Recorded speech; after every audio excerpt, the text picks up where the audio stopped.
बिस्मिल्लाहिर्रहमानिर्रहीम। केम छो सगला? आज अपने રૂમાલના ઉપર ક્રોશો વર્ક કરીશું। તો આપણે વાઈટ રૂમાલ લીધો છે, નેપકિન લીધું છે, બ્લીસનું પતલું થ્રેડ લીધું છે,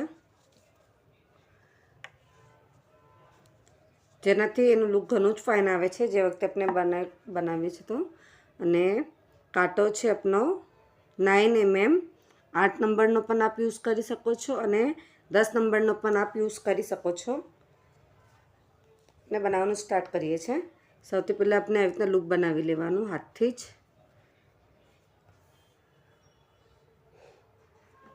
એના પછી આપણે સ્ટાર્ટ કરવાનું। જ્યાં લૂપ બનાવ્યું છે આપણે એના ઉપર ખેંચી લેવાનું આવી રીતના।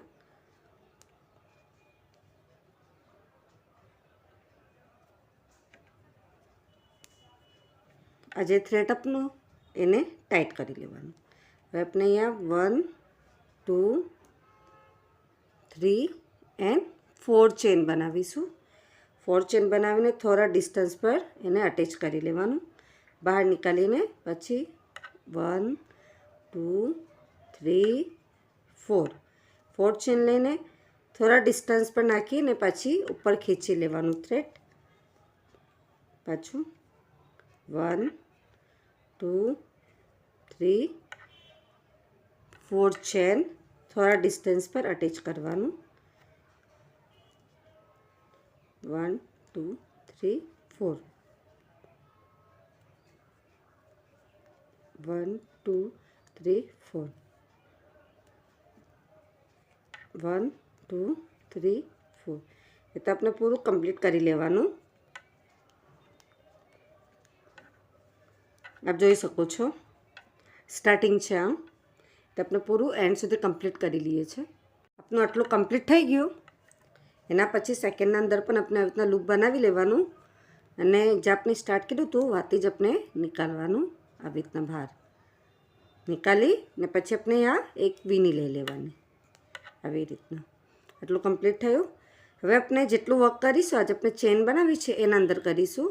આપણે ચેન બનાવી જ છે તો હવે ડાયરેક્ટ આપણે આ જે મિડલ છે આપણી ચેન બનેલી હતી એના અંદરથી આપણે આવી રીતે નીકાળવાનું અને અહીંયા થ્રેડમાંથી આપણે આમ બહાર આ 1 પછી સેકન્ડ ટાઈમના અંદર આપણી ચેન છે અને સાથે આપણે કાંટાના ઉપર આવી રીતના વીંટવાનું દોરો લઈને પછી એને પાછું અંદરથી નીકાળવાનું આવી રીતના। આ સેકન્ડ ટાઈમ થયું। આને કહેવાય છે HDC હાફ ડબલ ક્રોશો। હવે થર્ડ છે આપણું કાંટાના ઉપર એક વાર લઈને પછી આપણે આના અંદરથી નીકાળવાનું અને આને ઉપર ખેંચવાનું। આ 3 છે, 3ના 2 થશે 1 એન્ડ 2। આને કહેવાય છે ડબલ ક્રોશો। ડબલ ક્રોશો આપણે 3 ટાઈમ કરીશું 1 2 3 પાછું હાફ ડબલ ક્રોશો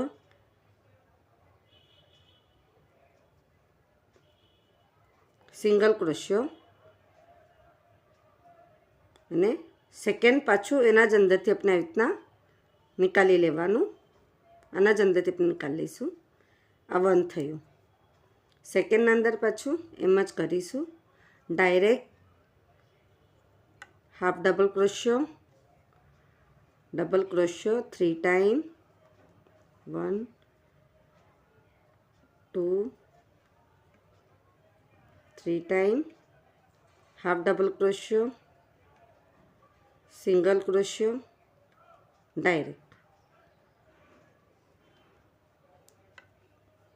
એ તો આપણે સ્મોલ સ્કોલપ બનાવીશું।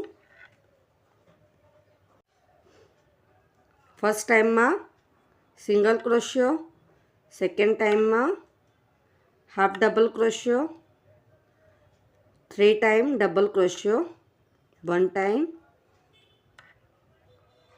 2 time and 3 time double crochet પછી પાછું half double crochet single crochet અને ડાયરેક્ટ ખેંચી લેવાનું। પછી આના અંદરથી પણ 1 ટાઈમ આપણે single crochet half double crochet double crochet 3 time 1 2 3 time 1 time double crochet sorry 1 time HDC 1 time single crochet પછી ડાયરેક્ટ સામને. એ તો આપણે પૂરી સ્કોલપ રેડી થશે અને ઘણું જ બ્યુટીફુલ લાગે છે. આપ સગલાને મારો વિડીયો પસંદ આવે તો પ્લીઝ વિડીયો લાઈક કરીએ, કે ના સમજ પડે તો કમેન્ટ્સમાં જરૂર પૂછીએ. આપ સગલાનો સપોર્ટ મળે છે એના માટે ઘણું ઘણું શુક્રિયા.